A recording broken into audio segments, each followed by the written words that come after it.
Mahal, alam kong pagod ka sa sitwasyong iyong tinatamasa. Pero huwag mo sanang iisipin na ikaw ay kawawa. Dadating ka sa punto, anak, na gusto mo nang sumuko. Pero huwag kang mag-alala, nandito iyong ina na hindi susuko. Huwag mong iisipin na ang mundo ng PWD ay alipin. Pilay, bulag, pipi, bingi, kayo ay espesyal sa aming paningin. Kung sa ibang tao kayo ay katawa-tawa, sa amin naman na inyong ina, kayo ay nag-iisang dakila. Kung kayo ay hinuhusgahan, minamaliit, tinatawanan ng iba, patawad anak, di namin sadya na kayo ay pinanganak na kakaiba. Gusto ko po sanang sabihin sa iba na kung maaari wag natin silang gawing katawa-tawa. Hindi po nila ginustong maging ganyan sila. Matuto po tayong makiramdam dahil minsan nakakasakit na po tayo pero wala pa rin tayong pakialam.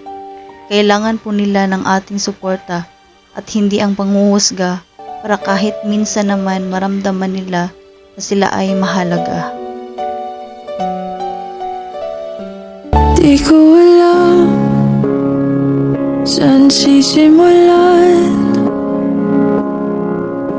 kapag pabinitawan, makakalimutan. Sana naman mapagbigyan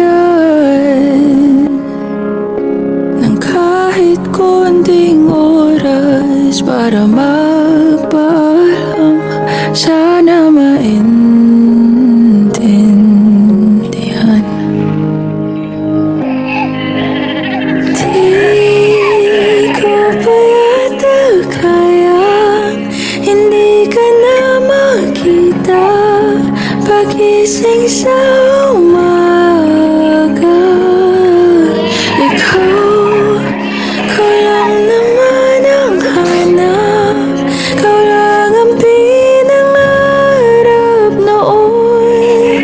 Paano na ngayon? Paano tanggaping wala ka na? Paano at saan magsisimula?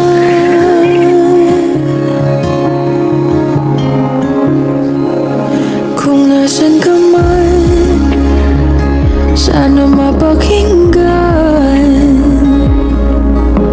ang aking panalangin na ika'y mahagkan ng kahit saglit, ng ilang sandali. O saan kukuha ng lakas kung ikaw ang dahilan? Di ko maintindihan. Di ko pa yata kaya hindi ka na makita pagising sa umaga. Ikaw lang naman ang hanap, ikaw lang ang pinangarap noon. Paano na ngayon? Paano tanggaping wala ka na? Paano at saan magsisimula?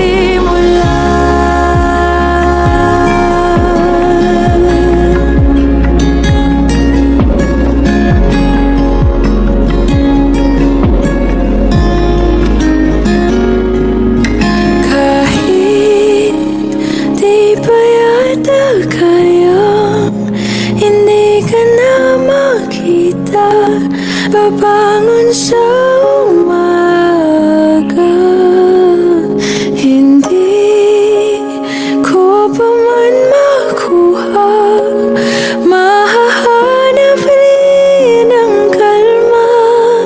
Tulad nung nandito ka pa, hindi napipigilan ang luha sa bawat oras na maisip ka.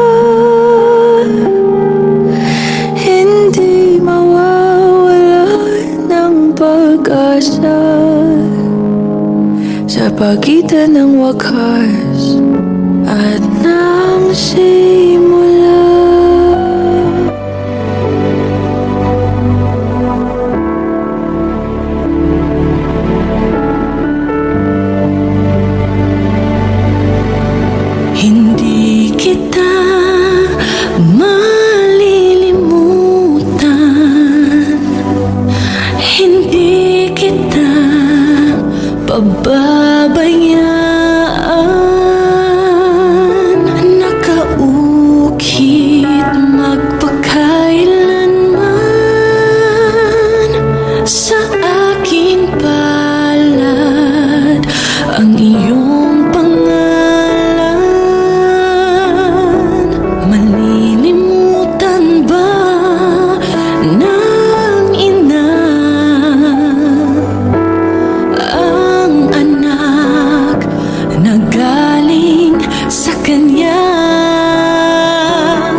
Malilimutan ba ng Diyos Ama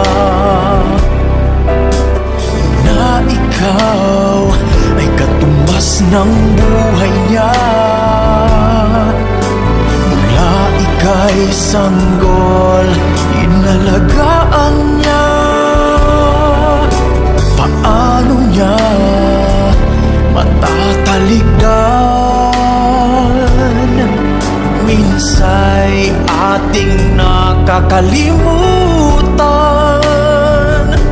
na tayo ay nanggaling sa Kanya.